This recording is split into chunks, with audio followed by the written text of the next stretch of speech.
Oi, tudo bem?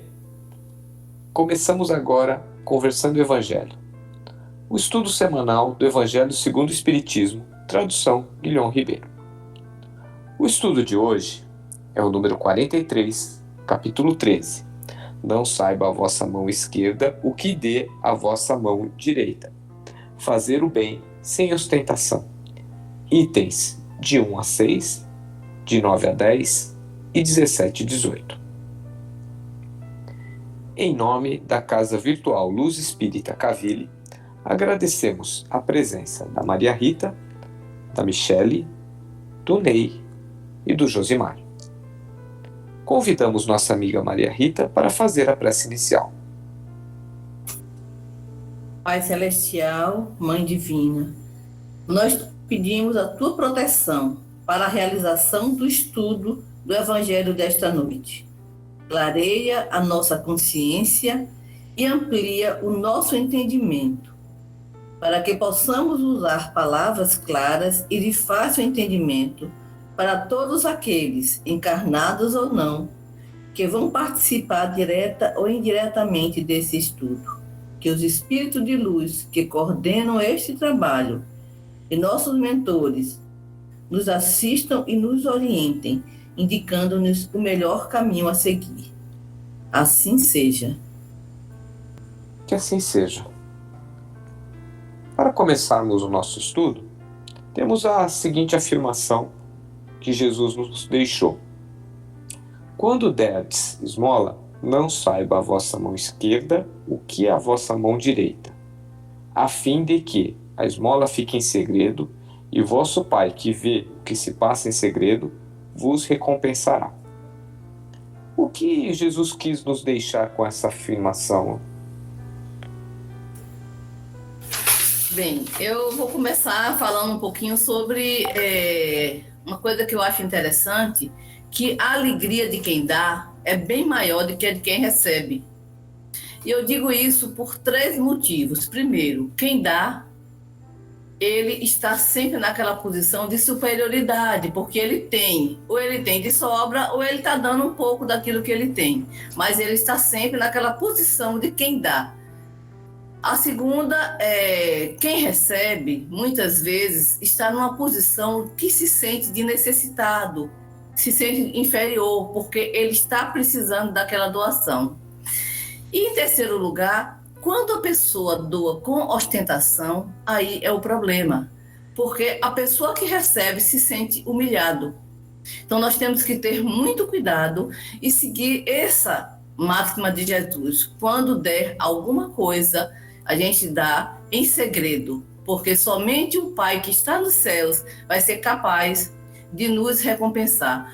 Porque quando a gente busca a recompensa cá fora, a gente dá com alarde, com ostentação, para que as pessoas vejam, na realidade, nós já perdemos, né?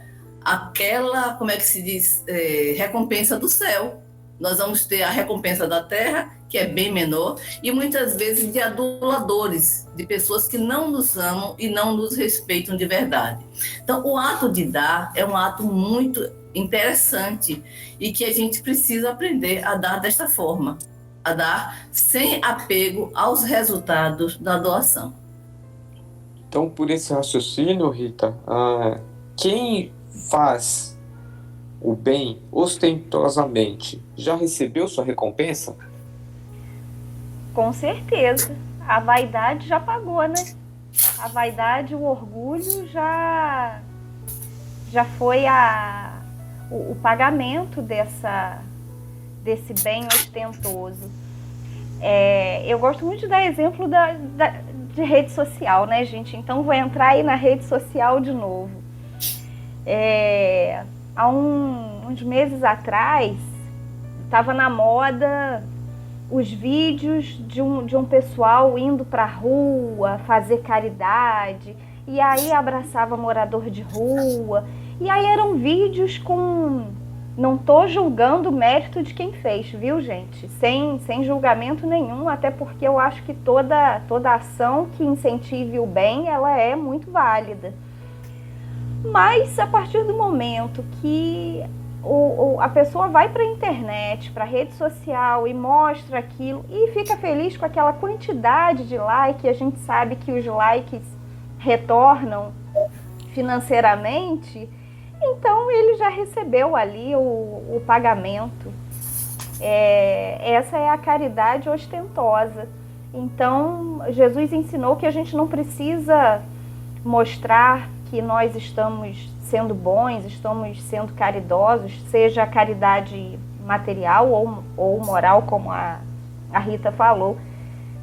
A gente não precisa mostrar para ninguém que a gente está ajudando, até porque muitas vezes, quando você faz isso, você está humilhando o indivíduo que recebe. E precisamos lembrar de uma coisa muito importante: quem se acha melhor do que aquele que está necessitado, tem que lembrar que Deus dá uma cruz, dá maior a cruz para aquele que é mais capaz de suportar.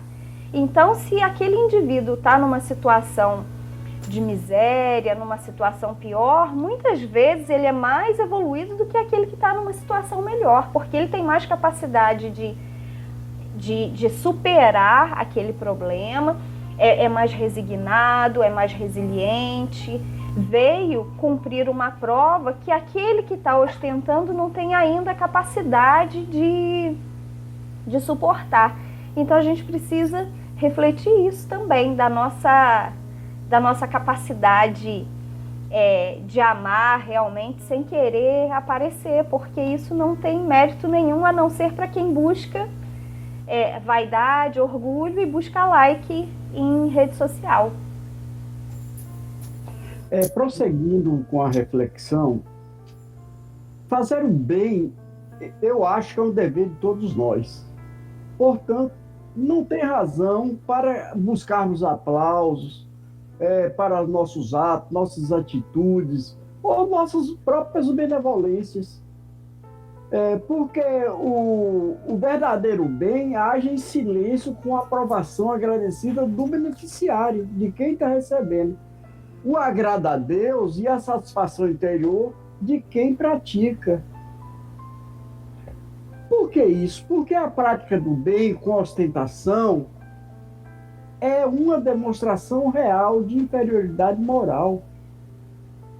Porque ajudando o nosso irmão discretamente, em segredo, cuidando de ocultar nosso gesto, dando graças a Deus pela oportunidade, então, aí é que veremos o nosso gesto de graças a Deus por ter nos dado essa oportunidade que Ele nos concedeu de praticar a caridade. Na prática da caridade, o maior beneficiário não é quem recebe, mas aquele que pratica. É isso mesmo, porque o que eu acho interessante é que a gente olha observando a natureza dá silenciosamente e ela dá em abundância, né? Eu costumo muito assim de apreciar a natureza e tirar dela esses exemplos. A vida é uma eterna troca de dar e de receber. Eu preciso aprender a dar e também aprender a receber, porque assim como eu gosto de dar, eu preciso dar ao outro também a oportunidade de me dar. Eu vejo isso, dar e receber é uma troca. E aí a gente vai para um outro ponto interessante, né? Por que o orgulho e a maldade ainda persistem entre nós? Porque o orgulho, de acordo com o dicionário de Aurélio, é um sentimento de dignidade pessoal, de conceito exagerado de si mesmo, e surge quando tomamos uma decisão pensando somente em nós mesmos, ou quando pensamos que somos superiores ao próximo. Já para o Espiritismo, o orgulho é o pai de todos os males. É ele que desencadeia todos os outros defeitos. não é difícil constatar essa verdade. Por exemplo, por orgulho nós discutimos, por orgulho nós brigamos, e por orgulho nós ferimos e magoamos. O orgulho também, ele dificulta o perdão. Então, todos esses sentimentos que alimentam as nossas ilusões a respeito da vida. Podemos prejudicar até mesmo os nossos objetivos, caso a gente não domine o egoísmo ou o orgulho. Se você olha para dentro de si mesmo, se você vasculha interiormente, a gente descobre dentro da gente um monte de problemas, ou seja, a gente pode dar até um monte de defeitos. Então, nós temos que trabalhar isso. Então, se nós trabalharmos, tirarmos isso do nosso interior, já é um grande passo dado para a nossa evolução. Porque o orgulho, ele nos impede de olhar para dentro de nós mesmos. Pelo orgulho, nós achamos que grandes coisas, nós achamos mais do que os outros.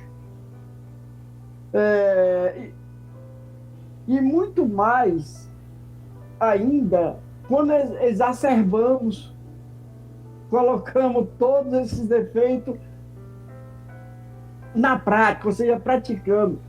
Entendeu? Então, a gente tem que procurar um meio de domar essas atitudes, certo?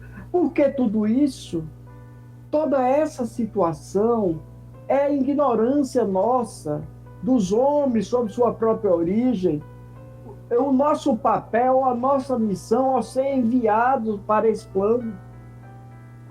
Essa ignorância é reforçada quando se entrega quase que na sua totalidade a vida material. Esquecemos do espiritual. Quando isso torna mais visível e concreta essas atitudes nossas, esses seres vivem total cegueira sobre a existência de outra vida, num plano diferente desse que ele afeta todos os sentidos. Gratidão. E aí, para a gente encerrar o nosso estudo hoje, o que a gente pode entender da caridade moral e da caridade material? O que seriam elas e qual a diferença? Então, Clóvis, a caridade material está relacionada à doação de valores materiais, né, em favor de outro. É importante, né, como já foi dito já pela Maria Rita, pela Michele, assim como Ney, também em concordância, que esse ato seja feito a fim de satisfazer uma necessidade daquele que recebe, né? Na verdade, a intenção seja de beneficiar aquele que recebe o bem, não é? O problema é que, na maioria das vezes, nós vemos essa caridade material sendo praticada como a prática da ostentação, né? Como falou a Michele, nas redes sociais. Infelizmente, até mesmo nos templos religiosos, a gente vê isto, né? As pessoas, quando têm a possibilidade de ofertar algo que seja mais expressivo, dá um jeitinho de ficar aparecendo um pedacinho da nota, alguma coisa, para que seja percebido o quanto ela está doando. E ao passo que quando a possibilidade financeira não ajuda, muitas vezes a pessoa, né, em ofertas, né, ela vai com tanta discrição com a doação em mãos, e na hora de colocar, ela faz questão, se for moeda, tenta fazer com que as moedas não façam nem barulho, que é para ninguém perceber que foi moeda que ela doou. não é? E aí eu lembro do óbolo da viúva, né? Que Jesus coloca aos discípulos, né? E, em verdade, a doação da viúva era muito mais valorosa do que de todos os outros que colocavam somas vultuosas, porque ela estava dando do que ela não tinha, né? A caridade moral, da mesma forma, né? A caridade moral está relativa ao comportamento que nós temos, né? Comportamento benevolente para com todos e indulgente para com as imperfeições alheias. Essa é a verdadeira caridade que edifica o ser, né? É você... no próprio Evangelho, ele classifica essa caridade moral como a arte de suportar uns aos outros. Quer dizer, você tolerar muitas vezes, né? Muitas vezes, nós sabemos disso, a contragosto, quer dizer, você engole em seco para não criar um problema maior. E é dessa forma que nós começamos a praticar essa caridade moral. Mas existem várias formas de se praticar essa caridade moral, né? Ela pode ser praticada verbalmente, né? Como a gente oferece o nosso apoio moral a quem necessita, uma palavra de consolo, um esclarecimento, né? A quem necessita. Nós podemos oferecer também a caridade moral através das nossas preces, né? Nosso perdão, né? Nosso sentimento fraterno para com os nossos irmãos. Gestualmente, nós também podemos praticar a caridade moral, né? Através de uma fisionomia amigável, né? De um aperto de mão, um bom dia. Tudo isso faz parte do bom relacionamento e da caridade moral, né? E também a assistência mediúnica, né? Porque nós podemos praticar a caridade moral tanto no meio, na vida física, né? No mundo físico, como também na esfera espiritual. Excelente, Josimar. E na Revista Espírita, de 1860, no mês de outubro, o Espírito Irmã Rosália, ela nos traz as seguintes palavras sobre a caridade moral que eu queria compartilhar com vocês.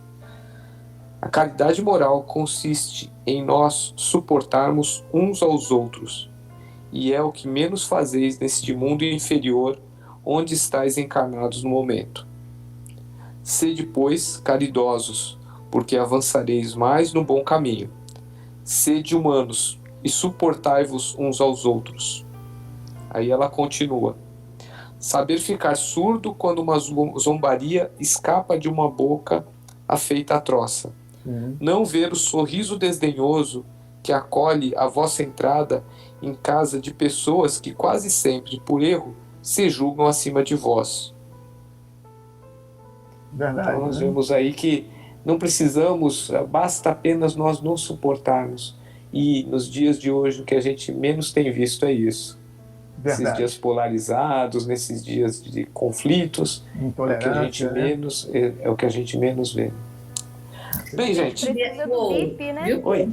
Eu queria só assim, dizer assim, uma coisa assim que eu acho que ajuda muito é quando a gente começa a trabalhar no sentido de acabar com a identificação com essa parte pequena nossa e o ego e se identificar com o espírito imortal. E eu tenho um treino assim diário em olhar as pessoas sempre como almas preciosas para Deus. E isso tem dado resultado, eu digo a vocês, isso tem dado resultados fantásticos.